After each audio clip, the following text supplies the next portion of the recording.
A3D. R-E-A-S-O, and he's so special. Latest CD that A3D, yeah. A3D. R-E-A-S-O, and he's so special. Latest CD that A3D. Audio3D, huh?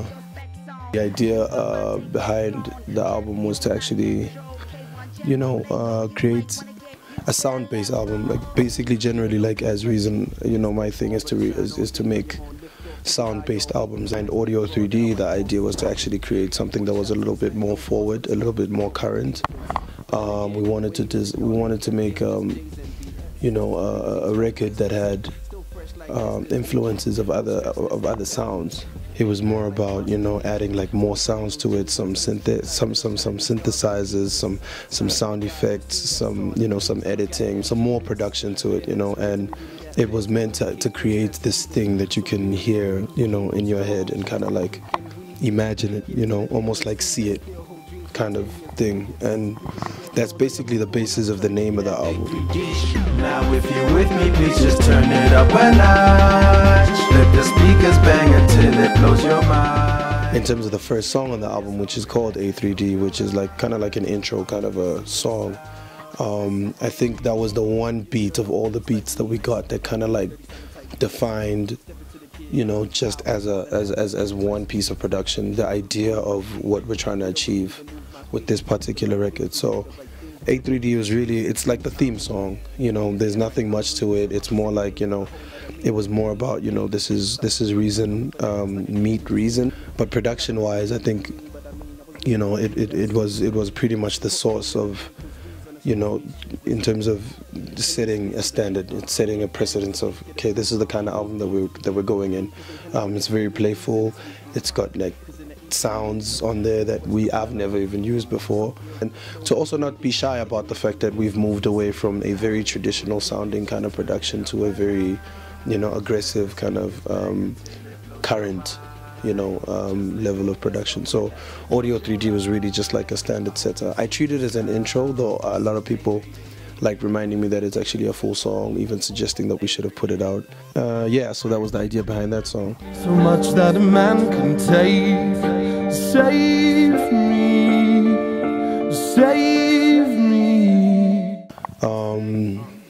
save me. Save Me was produced by 37 mph, so was Audio3D. Actually, A3D was produced by 37 mph. And Save Me was more, it was more like the crossover, you know. It was the first attempt to do like some sort of a crossover record. You know, I remember when we listened to it, it always came across as a tell your story kind of a beat. You know, it was always a tell your story kind of beat. I remember Dumi was walking around here playing this beat and he was excited. He was like, yo, tell your story, Reese, tell them who you are. And you know, but it was always considered as a crossover one because it was very rock influenced. It's what I liked. It's what I liked. I'm a big fan of drums, you know, when it comes to, you know, musical instruments. I'm a big fan of drums, and I was a big fan of, like, you know, that roll and how it goes, you know. So the idea was to actually tell my story. And you know, the story that I wanted to tell was the fact that, you know, this could actually work out, and when it does work out, I could actually turn out to be a bad person. You know, I could be prone to some difficult things. You know, I could be an arrogant person, I could be a rich person, I could be balling, I could be cheesy, I could be a lot of things when this whole music thing works out. So it was more about putting it out there to say, you know, just save me from the successes that may come my way, because as soon as these things happen, you know, you have to save yourself. We got Zubs to come in and help us with the hook, because for a very long time we didn't know the chorus. Like, the song for a very long time was just me and the beat, and sure enough, he did. He even recorded himself on that hook, you know, and for a while it even sounded like, damn, that, you know, this guy could actually be featured on the song. But then, you know, we ended up getting Laudo, because, you know, that's the kind of stuff that he does. You know, he's from A-King, so we thought it would have been a good look to actually have somebody from that side of the world to come join us on this side of the world.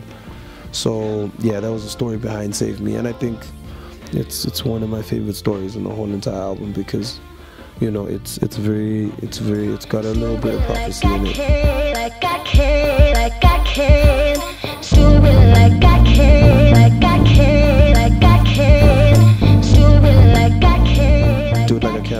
of the last couple of songs that we got, because, you know, it was at a point when the whole album was done, but we kind of felt like, you know, Reason needs an ID book, you know, in terms of songs. You know, we like calling them like the bios, you know.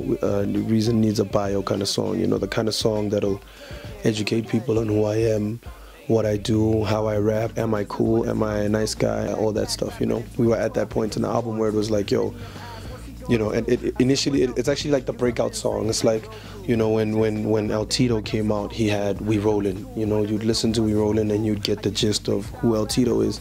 When Coolie Chana came out, he did Talk Stickum first, and that was like the idea of, you know, who Coolie Chana is, like, you know. So it was like, you know, what would be the song? This would pretty much be the song that everybody would reference in terms of who Reason is about, and we were looking for that kind of song. And 37 originally sent the beat, and I didn't really quite like it, man. It was very club, you know, it wasn't my thing. I was like, yo, man, I'm not really feeling this. I really like the sample, but I'm really not feeling this.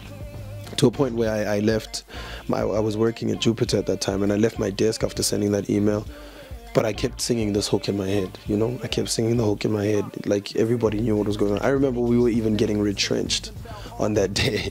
We were getting word that we were gonna get retrenched, and I kept hearing the song in my head, you know?